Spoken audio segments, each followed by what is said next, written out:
En Uruguay hay una cultura de la violencia que invade cualquier lugar y actividad.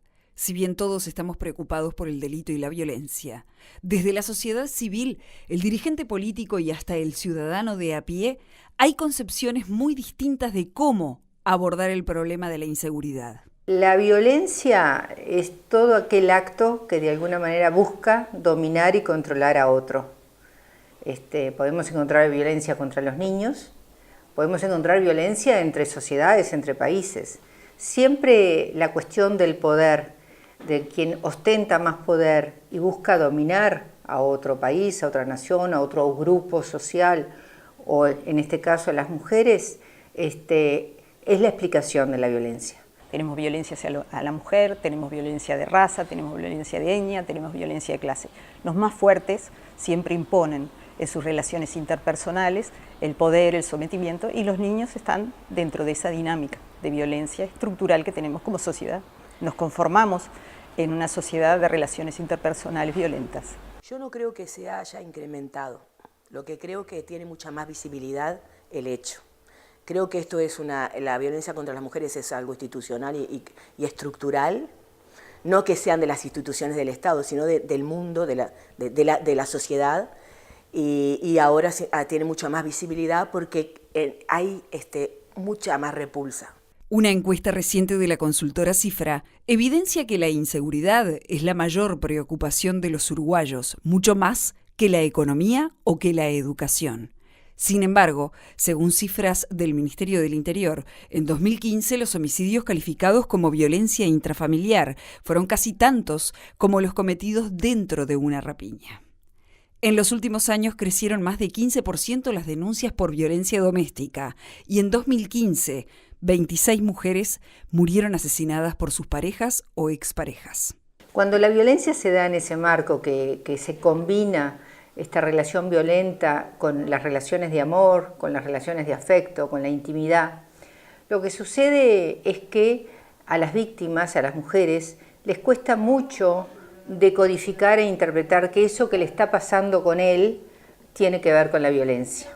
Y también pasa a nivel de los amigos o de las familias. Visualizar la violencia intrafamiliar como un componente más de la seguridad es un debe de la sociedad a la que en muchos casos aún le cuesta asumir incluso como delito. Nosotros no podemos separar la violencia hacia las mujeres de la violencia hacia los niños, niñas y adolescentes. Cuando nos dicen la violencia no es contra los niños, nosotros decimos los niños que viven en hogares violentos, donde la resolución de conflictos y donde el sometimiento de las mujeres es por intermedio de la violencia, el miedo, el castigo físico, pero también el emocional, los niños sin lugar a dudas son parte de esa violencia, no escapan esa violencia y nosotros decimos que son víctimas de esa violencia.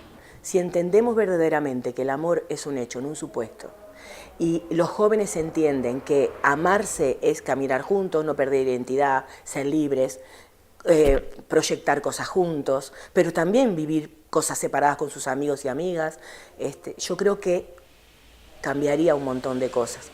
Porque en realidad es lo que decía antes, la violencia se da entre personas que se tienen afectos, es espantoso. Es muy difícil el romper el silencio que muchas veces en las familias existe. Y el miedo, mucho miedo. Entonces, en realidad, abrir esa brecha para los técnicos es importante. Tener la capacidad de escucha, la capacidad de observación, eso es fundamental. Y creo que hemos avanzado en que los técnicos del Estado, en cualquier lugar del Estado, tengan la capacidad de saber mirar. La violencia contra niños, niñas y adolescentes también es un tema que adquirió visibilidad en los últimos años. Según el informe de actividad del Sistema Integral de Protección a la Infancia y Adolescencia contra la Violencia, el CIPIAV, en 2015 se registraron 1.908 situaciones de maltrato y abuso sexual infantil. 46% de estas corresponden a maltrato emocional, 21% a abuso sexual, 19% a maltrato físico y 14% a negligencia. Cuando las instituciones que están pensadas para proteger, contener y asistir a los más vulnerables fallan en cumplir su función, también eso lo podemos entender como violencia. De la dificultad de desterrar antiguas prácticas en la institución policial, en la institución educativa, en los servicios de salud que pueden producir formas de violencia. Esto va desde el caso de gatillo fácil, la falta de atención a veces en salud o en el sistema de enseñanza, prácticas de exclusión. Paradójicamente, la violencia institucional afecta a los colectivos más vulnerables. Hay un aumento de la violencia estructural en Uruguay y esa violencia, por sus características, por sus manifestaciones, tiende además a tener como víctimas fundamentalmente a los niños y a los adolescentes. La sociedad uruguaya tiene una seria deuda con los niños y adolescentes que se arrastran no desde la crisis del año 2002, esto no tiene 14 años, no tiene 20, esto ya lo alertaba Juan Pablo Terra en una publicación que hace en el año 1986 con datos que venían del 73 y del 84. Juan Pablo Terra decía, la sociedad uruguaya tiene un grave problema con la infantilización de la pobreza. Esto va a traer consecuencias en el futuro. Y hoy estamos viendo esa consecuencia. Hay una cantidad de estructuras que después las personas que sufren violencia no les llega inmediatamente, porque la inmediatez es muy importante porque salva vidas. Entonces, eso es un problema. Un sistema educativo que no sabe contener, en muchos casos discrimina, rechaza a aquellos adolescentes que provienen de los contextos más críticos y que tienen dificultades de aprendizaje muy severas, a los cuales, por ejemplo, no se le hace pasibles de lo que determina la propia normativa de enseñanza secundaria, la adecuación curricular para atender la diversidad. Hay un aumento de la brecha de la pobreza y aún en Uruguay continúa en crecimiento la configuración de una desigualdad urbana que concentra allí los mayores índices de miseria, de alejamiento de los centros culturales, de retiro de servicios, en los cuales justamente los adolescentes y los niños están sobrerepresentados. Si queremos realmente resolver el problema de la seguridad, el problema de la violencia que está presente en la sociedad uruguaya, yo creo que tenemos que atender ese tipo de población que no está siendo contemplada actualmente por el despliegue de políticas sociales, educativas y laborales. El sistema judicial español tiene más experiencia que el uruguayo a la hora de jurisprudencia sobre violencia doméstica y de género.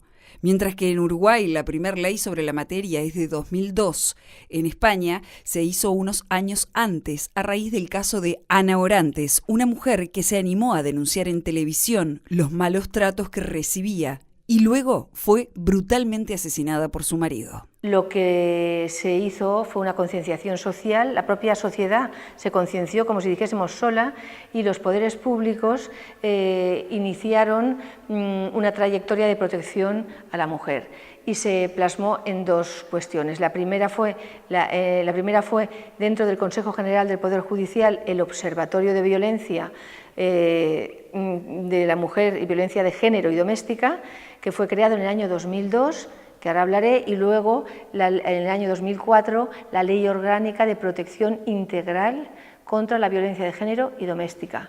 En los últimos años, la cantidad de delitos cometidos en España ha descendido, de tal manera que es el tercer país con menor criminalidad de Europa, solo por debajo de Portugal y Grecia. Sin embargo, desde 2007 hay un tipo de delito en particular que viene en aumento.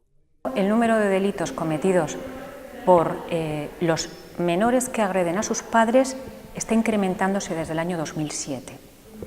Es un incremento constante. De hecho, ya lo que llevamos del año 2016, el número de detenciones por agresiones a padres por parte de sus hijos ha aumentado respecto del año 2015. Los cambios sustanciales que vivió la sociedad española a partir de la segunda mitad del siglo XX modificaron de tal forma la conformación de la sociedad que fomentó la aparición de este tipo de violencia que hasta ahora se daba mayoritariamente a la inversa. Y hemos pasado de modelos de educación y de sociedad, una sociedad más autoritaria a otra mucho más permisiva, una sociedad democrática, mal entendido el concepto de democracia en este aspecto.